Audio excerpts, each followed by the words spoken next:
Student, this is time your Hindi class. I am your Hindi teacher S K. Upadhyay. आज के lecture में हम लोग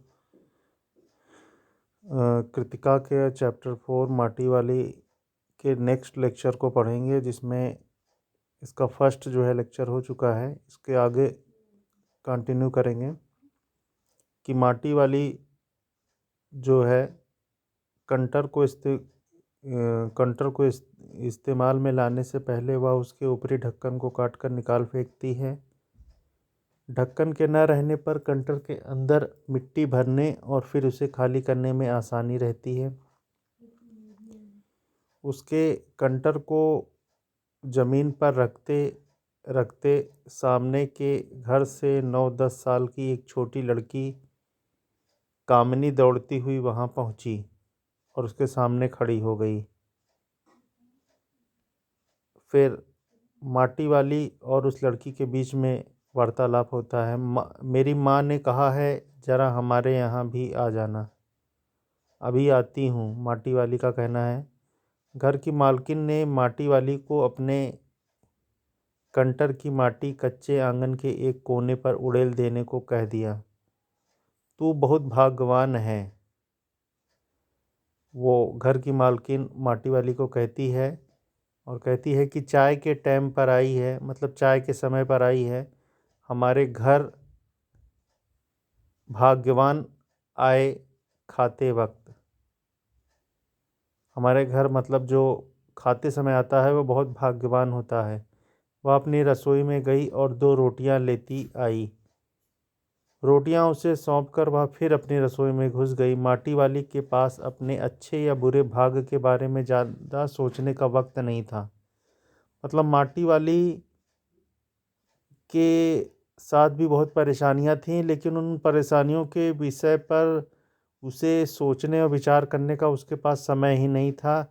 केवल परिस्थितियों का सामना करना ही उसके पास एक रास्ता था। घर की मालकिन के अंदर जाते ही माटी वाली ने इधर उधर तेज निगाहें दौड़ाईं। हाँ, इस वक्त वह अकेली थी। उसे कोई देख नहीं रहा था।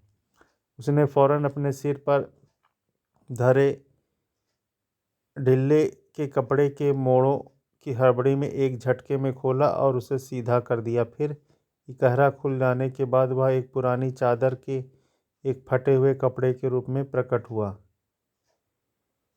सिर पर बोझे के नीचे रखने के लिए कपड़े की गद्दी। मालकिन के बाहर आंगन में निकलने से पहले उसने चुपके से अपने हाथ में थामी 2 रोटियां में से एक रोटी को मोड़ा और उसे कपड़े पर लपेटकर गांठ बांध दी। साथ ही वह अपना मुंह यूं ही चलाकर खाने का दिखावा करने लगी। मतलब घर की मालकिन ने तो उसे खाने को दिया था, लेकिन उस रोटियों को वो रख ली। यूं ही चलाकर खाने का दिखावा करने लगी, मतलब ढोंग करने लगी। घर की मालकिन पीतल के एक गिलास में चाय लेकर लौटी।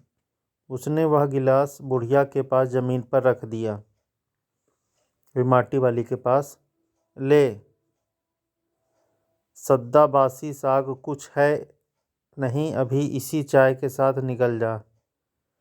माटी वाली ने खुले कपड़े के एक छोर से पूरी गोलाई में पकड़कर, मतलब पीतल का गिलास था तो उसको वही कपड़े से पकड़कर वह गर्म गिलास हाथ में उठा लिया और अपने होठों से गिलास के किनारे को छुआने से पहले शुरू में उसने उसके अंदर रखी गर्म चाय को ठंडा करने के लिए सूं सूं करके उस पर लंबी लंबी फूंकें मारी।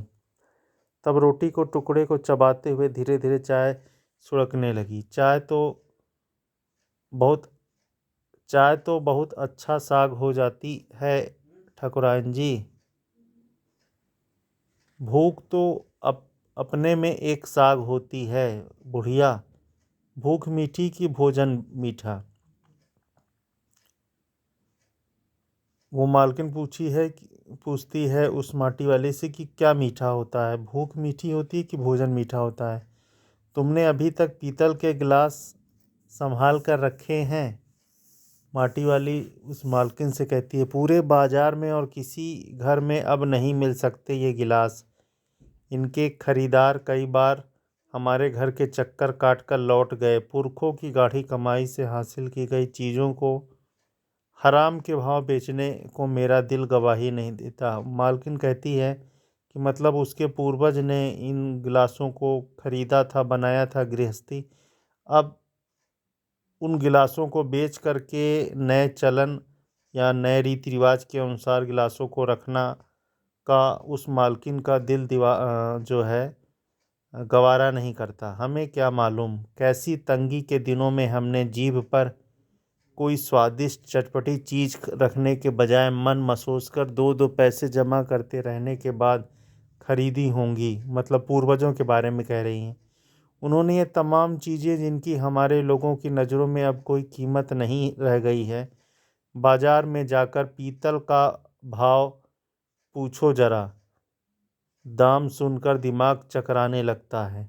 और ये व्यापारी हमारे घरों से हराम के भाव इकट्ठा कर ले जाते हैं। तमाम बर्तन भांडे कांसे के बर्तन भी गायब हो गए हैं सब घरों से। इतनी लंबी बात नहीं सोचते बाकी लोग। अब जिस घर में जाओ वहाँ या तो स्टील के भांडे, भांडे का मतलब बर्तन, दिखाई देते हैं या फिर कांच और चीनी मिट्टी के।